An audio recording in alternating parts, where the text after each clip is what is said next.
Hai, kuna mtu ama watu ambaye wanaona maisha ya Frank mzungu yakiwa hatarini, ama ni mimi tu peke yangu. You guys, I'm a safeguarding officer, so I see things from a different perspective. Ikifika ni mambo ya safeguarding. Lakini, before tuendelee katika anything else, wacheni niwakaribishe. Guys, asanteni sana, karibuni sana katika hii video ya siku ya leo, ambapo tungependa tu kufanya analysis ya what is happening within Eastern TV kwake director Samaritan, pamoja na client wake Frank, bibi zake, and lawyers mpaka taxi driver. So yes, I want to thank you guys for the love ile ambayo mmeweza kushow ndani ya Safeguarding Family. Asanteni sana for what you guys are doing, kulinda watoto, kutunza familia, and that is what we talk about. We teach, we promote, we inspire. Watoto walindwe, waangaliwe, watunzwe vizuri, and the only way they can do that, ama how they thrive in that, is by being brought up in good communities, na sana sana ndani ya familia ambazo ziko na mpangilio. So yes, any family that is dysfunctional haitaweza kulelea watoto vizuri, because wanaona chaos, wanaona fujo, wanaona ghasia, wanaona vita, wanaona madharau, wanaona mama na baba wakitusiana, wakifokeana, wakipigana. So hakuna upendo. So that is why tuna encourage sana mambo ya familia kukaa katika zile njia ambazo ziko sawa. Watu waheshimu ndoa, waache hii mambo ya mchezo ambaye haifai. It really does hurt children greatly. So mimi kama safeguarding officer ningependa kusema, kama wewe ni mama, kama wewe ni baba, kama wewe ni guardian, ama wewe ni carer, please be very careful on how you're going to raise up your children, because usisahau ya kwamba wewe kwanza kama mzazi, wewe ni role model. These children are looking up onto you. Wewe kama ni baba, a lot of girls do look up to their fathers. Waone vile baba yao ana treat mama yao, vile ana treat auntie yao, vile ana treat wanawake in general. Also, boy child will be looking at women, their mothers, elder sisters, aunties, and all that, kuangalia how women, if women do respect their husband, how women treat men, and from there wataanza kujua jinsi ya kukaa, ama kuangalia hata vile wao wenyewe watatreat wanawake. So wakati tuko katika mahusiano, tuko katika relationship, tuko katika marriage, how whatever name you want to apply, it's critical tujue ya kwamba hii sio tu peke yetu, but we have children who are looking up to us. Tunakaa namna gani, tunaishi namna gani. Sisi ni role models, sisi ni watu ambaye we inspire, tuna lead. So when you are doing wrong things, don't forget kuna maisha ya mtoto pahali una affect. Kuna maisha ya a teenager pahali, mtu ambaye amekuwa kikuheshimu akisema, mimi nikigrow up ningependa kuwa kama mtu fulani, but sasa tabia zake nimeona ni chafu, so umemlet down. So anyway, katika hii video ya leo ningependa tu tuangalie what has been happening ndani ya mzungu Frank. So tunauliza swali, who's got who's back 100%? Goodness gracious us. Safeguarding Family tunaendelea kuambia hizi familia zote, tunaendelea kushukuru Mungu because of kutubariki na kutuongoza and kutupatia mtu kama Samaritan. Wacheni tu nianzie na Samaritan. Samaritan amekuwa akifanya kazi mzuri. Of course amekuwa under a lot of pressure kwa sababu ya the kind of coverage ameweza kufanya. Ameweza kufanya video zingine ambazo ni very difficult. Wanawake wanamsukuma, wanamkimbiza huko kwa street. Mtu amecheat ndani ya familia yake, hataki kukubali, ndoa yake imesambaratika, anaturn kwa Samaritan, anasema Samaritan amevunjia ndoa yake. But ukiangalia watu hawa wote, hakuna mtu anakubali ya kwamba yeye ndiye akona makosa. Kila mtu anafikiria kucheat ni sawa, kila mtu anafikiria kwenda nje ya ndoa yake ni sawa, na anafikiria atakaa hivyo na ataendelea kucheza. But kwani unafikiria Mungu anakaanga wapi? Mungu akaangi karioko. Mungu sio your cousin, tunafikiria no, afanyangi. Mungu apendi uchafu.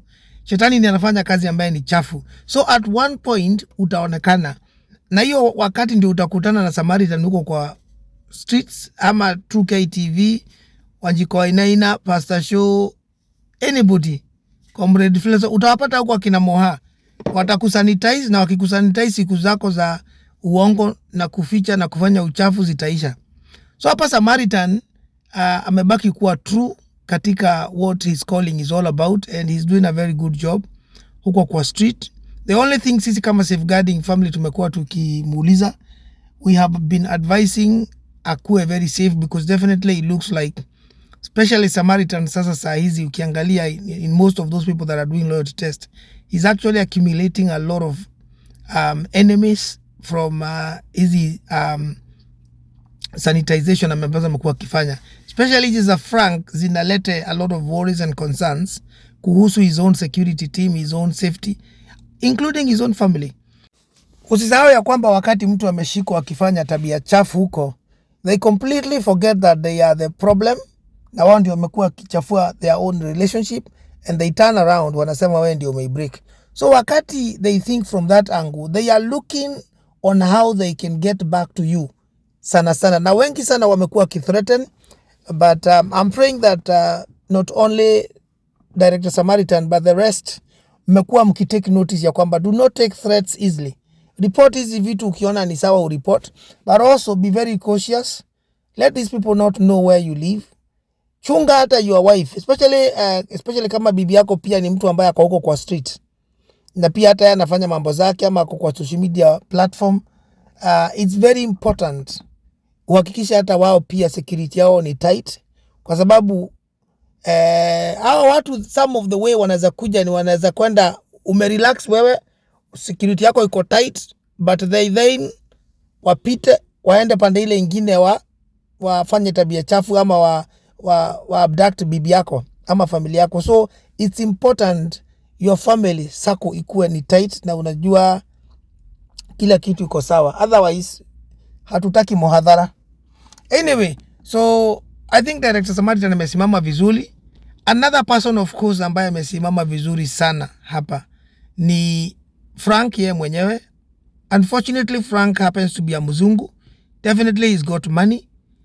He's a South African, he's a businessman, he's a tycoon, and ameweza kukutana na some Kenyan men and women who are vultures, who are hungry, who are thieves, who cannot be trusted, who are not loyal, who are very unfaithful, and who will do anything, including eliminate, kumuua. They have no problem. And we are going to look at this, and this is very sad because honestly at one point Samaritan alisema that is why we cannot even get investors in Kenya, kwa sababu every time sisi wa Afrika wakiona mzungu, they are thinking of how they can steal from them, they are thinking of how they can manipulate, they can do shoddy things ili kuaibia, and that is why a lot of people are not investing. It's a shame because vitu kama hizi watu wanaweza kufikiria as affect, but they affect a lot. Na siku hizi msisahau kwamba watu hawajui Kiswahili. Kiswahili right now is global, it can be translated. Kwa hivyo mtu usifikirie kwa sababu video zinafanywa na Kiswahili eti hazitaonekana worldwide. No, people are looking. So potential investors would probably say no, I don't want to invest in that country if that is how they treat and they behave when they see a white person. So Director Samaritan has been point on hapo. So Frank hapa unfortunately amesuffer a lot, but he definitely is a good man. He definitely of course yeye mwenyewe akona mambo yake. He himself has his own issues, the relationship na nini hatujui hata huko South Africa, but definitely hapa Kenya amepelekwa in the wrong side, and the people that he's met have not been on his side na wanataka kummaliza kabisa. Right, the next one, Wanjiko. Wacha tuangalie lawyer Wanjiko. Lawyer Wanjiko here again is the only third person that looks legit, that looks God-fearing, that looks like it's actually a human being. Ule mtu ambaye ako safi, ako sawa.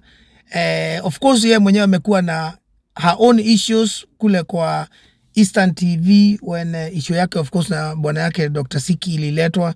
Dr. Siki pia hata alikuwa na wanawake a lot because of course as a therapist kuliko afanye therapy work alikuwa anafanya kazi zingine, and people are saying that unfortunately is a very good lady that is very learned, ni mtu ambaye ako thumbed, but unfortunately the husband cannot keep his machine in his pants and he was all over the place.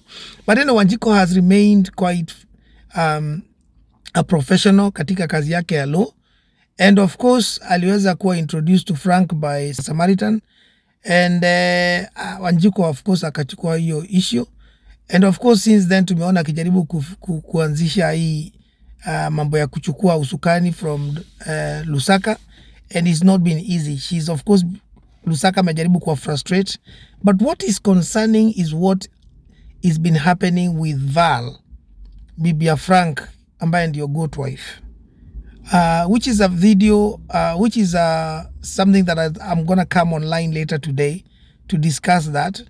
But anyway, Wanjiku remains sawa. Amepia jaribu kuhongwa, amekataa. Amejaribu kuongeleshwa akuwe doji, amekataa. Amesema yeye anafanyanga kazi legit, yeye hakuangi na mambo ya ujinga. So Wanjiku remains very loyal, and tuna hope ya kwamba pia na Dr. Siki waliweza kurudiana so that waweze kuangalia watoto vizuri. I think from that angle, Wanjiku is a lawyer that can help Frank, and definitely with kufanya kazi pamoja na Samaritan wataweza kusaidia Frank sana, because everybody else around that photo mnaona hapo is a vulture, and they probably have not got the best interest of Frank. Maybe the other person that tunaweza kusema hapo ni mzuri na kwa sawa ni driver wa Frank ambaye asikumbuki kama alikuwa anaitwa Mr. Onyango, but anyway, the driver, the guy with the black jacket, and your mainly driver wa Frank for all this time.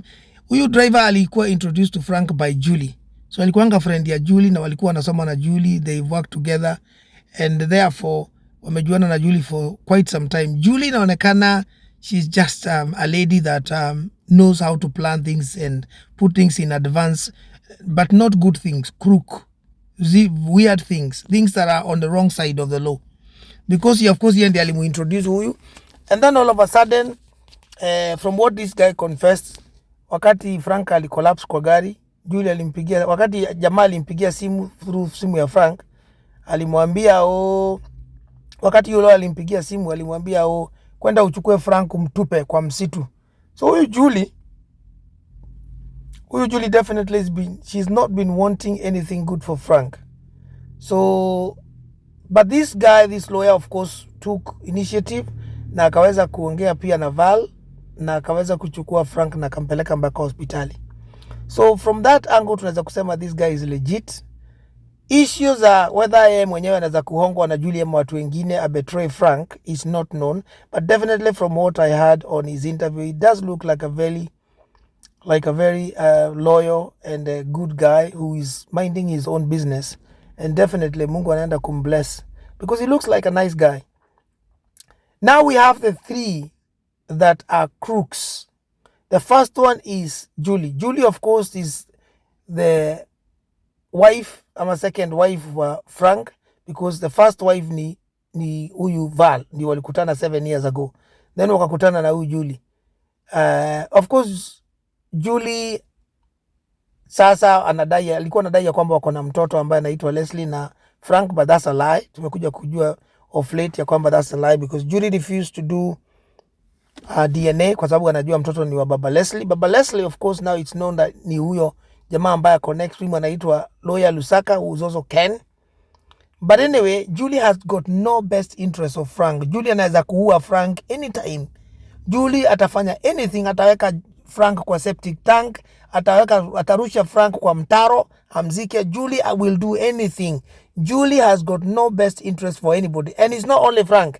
Julie ukikutana naye line mbaya, especially ukipesa aone kama unataka kumsundwa ama unachukua pesa mingi ama unafanya biashara ile ambayo anafanya, Julie will take you out, because yeye hakuna kitu anazafanya, atafanya anything to get money. Julie is kind of those ladies that will do anything to get money. It doesn't matter what it is. So she's not a wife material, and definitely kila mtu ule mtu ambaye anamjua Julie, stay away from this woman, because this woman is a dangerous woman. She can do anything to get what she wants, regardless of whether ni life ya mtu iko at stake. She's not bothered. Of course tunajua aliolewa na Frank after kukutana na Val, and sasa wana run BNBs na nini na biashara kama hizo, and this which is what she's been trying to protect, na mtoto wake ambaye sio mtoto wa Frank anaitwa Leslie amewekwa kwa will, which is something that the goat wife Val has been really bitter about. Naye bwana Lusaka, Frank's lawyer for quite some time, and this lawyer was introduced to Frank by Julie again. So of course Julie from the beginning knew what she was doing, and of course katika zile simu na video calls iliyosemekana ya kwamba this lawyer is also a crook because yeye ndiye baba Leslie, na yeye of course wamekuwa na Julie from what Julie was saying on the phone, na Julie mwenyewe ana regret kwa nini alimzalia the first time and the second time. So yeye ndiyo baba Leslie, and definitely amekuwa kiprotect Leslie pia abaki kwa will, manake yeye ndiyo lawyer, ndiye alifanya hiyo mambo yote happen, whereas anajua kwamba huyu Leslie ni mtoto wake na Julie. So that is already shoddy. So of course lately Frank na Director Samaritan wameenda katika Law Society of Kenya kuangalia the truth about the validity of Mr. Lusaka being a lawyer. They found that Mr. Lusaka is actually a lawyer, a registered lawyer, but that does not remove Mr. Lusaka from being a rogue lawyer. Huyu ni mtu ambaye pia anaweza kufanya anything. He is happy to do shoddy deals. He is going to do anything to get what he wants. Yeye hana shida kufanya dirty deals as a lawyer, and definitely he does not respect his oath ile ambaye alifanya ndani ya Law Society of Kenya. No, he hasn't. So mimi kama ningekuwa wa Kenya, ningekuwa very careful to use Mr. Lusaka as a lawyer, because he's definitely a dirty person that will do anything to get whatever he wants. Akikurepresent pahali apatiwe pesa na wale watu ambaye mmepelekana kesini na wao, he's going to drop you. Ama atakufanyia kesi mbaya ili wewe ushindwe, huyo mtu mwingine amepatia pesa ashinde. That is what a kind of a lawyer. I would not advise anybody to use services of Mr. Lusaka or even their firm. I don't know what firm he uses, but definitely those firms definitely onekana hazimfangalii vizuri, because every law firm should be able to check my lawyers vile wanafanya kazi na vile wana operate, and to deal with them and to discipline them. He hasn't got any ethical codes ndani ya law, and therefore he's not a good lawyer. And definitely for Frank, anajaribu kuswindle Frank, and he will do anything. The other day he brought some fake papers, fake documents, akiwa ameambiwa alete original document, na sasa nasikia amekatalia na hizo documents. So if I was Frank, I would be suing this man, and I would be speaking of course to Law Society of Kenya for him to be deregistered from their list, because definitely he's a thief. Mtu ambaye anaweza katalia na documents zako original kuletea fake, unamuadvise, na wewe ndio employer wake, wewe ndio umemwandika, ako ndani ya retainer yako, and he's not listening to you, he's just trying to do. But anyway, Mr. Lusaka is trying to protect what is Leslie kwa will na bibi yake Julie. Whatever they say, we know Julie, Leslie and Lusaka are one and the same thing. And that is why Lusaka was there when Julie was trying to bribe Director Samaritan with 120K. Aondoe hiyo kila kitu. This guy turned up. So I think what you see Julie and Lusaka do, or how you hear Lusaka anasema Julie sijui ama bibi zako wa Kenya. No, hizo ni kwa show. Hizo ni kwa camera. When they go back, probably they live together. You never know. Anyway, Val, the last person, bibi yake goat wife, huyu wa Frank, alikuwa amejifanya juzi ya kwamba yeye ni mzuri, tangu Frank aende kwa hospitali ya kwamba yeye ni goat wife mzuri na nini, but she's also a snake. Na mimi nimesema from the beginning, nikaambia watu, I even did videos directing the videos to Director Samaritan. Nikasema, Samaritan, sanitize this Val, because this Val is a snake in a wale watu walikuwa nasema nini, snake in green grass ama a snake in whatever it is. She's a snake, she cannot be trusted, and nimekuwa nikijua mimi she has been planning. Huyu mwanamke ni conniving, she's also been looking forward on how she can do things. But anyway, we are going to do a live video about Val and Wanjiku, what happened on the video that premiered sijui ni leo ama ni jana, because it's actually very serious and actions need to be taken. So Val is also not good for Frank, and if I was to be frank, I would move out of Val's house quickly. Director Samaritan, remove Frank from Val's house, because Val anaweza kumpatia baka poison, especially kama saizi hiyo video vile ilipremia ya kwamba sasa alikuwa anafanywa secret recording na sasa of course ameshaiona. You don't know what is going to happen to Frank. Kama Frank bado ako kwake, anaweza kumwekea poison, anaweza kufanya nini ili akufe, because I think yeye atakuwa anafikiria afadhali mimi ni deal na Julie kuliko ni deal na mwenye hizi vitu, huyu mzungu. So Frank, maisha ya Frank saizi iko hatarini na hafai kukaa kwa huyu mwanamke. Mimi nimekuwa nikisema pia, mimi ningetaka huyu mtoto wake anaongeaga kuhusu, nasema Russell afanywe DNA, ama hata pia tuletoe picha kwa mtandao. I know ni mtoto na lazima kuwe protected, but ikifika ni bahali pengine, as long as sio abuse nafanya tumwangalie tu. We already know it's a child mixed race because Frank ni mzungu. Kama huyu mtoto sio mixed race, then we already know huyo mtoto amezaa na theudhi huko bahali pengine. Anyway, asanteni sana guys for this. Here the only person that is got Frank's back 100% is Director Samaritan. The other person that has got Frank's back probably 100% is Wanjiko. The person that has got 100% trust from Frank is Director Samaritan. I do not think Frank would trust Wanjiko 100% because I'm Jewy, but I think Wanjiko is very legit, and from what vile tuliona katika video ili premiere ambayo tutakuwa online nayo, she's a very legit lady, and definitely Frank should trust her. I do not think Frank can trust his personal driver 100% because yeye ni friend ya Julie na wamefanya mambo mingi sana na Julie, na alikuwa introduced to Frank by Julie. Julie will manipulate and Julie will do anything. So if I was Frank, I would actually not use this driver anymore, because this driver can be manipulated by Julie very quickly and very easily. The only person that will not be manipulated by Julie would be Wanjiko, ama Director Samaritan. So who's got who's back here 100%?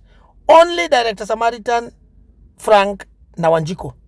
The rest cannot be trusted. The driver is okay, but yeye ni friend ya Julie highly, na tuliona of course wakati alienda under pressure. We cannot even tell properly kama alihongwa na Julie ndio akapatiana address ya hospitali where Frank was or not, because that was not explored or extracted from either of them.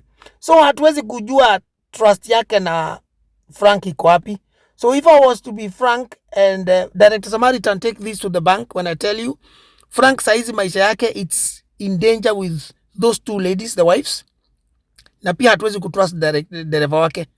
So he should have a new driver completely independent ambaye hawajuani na huyu mtu, and move away from that house. Otherwise tutasikia visanga ambazo itakuwa again on the news, and we do not want that. Please let's keep everyone safe. Ni hayo tu watu wangu, please naomba msubscribe, tieni comment zenu, and definitely I will see you on my next video.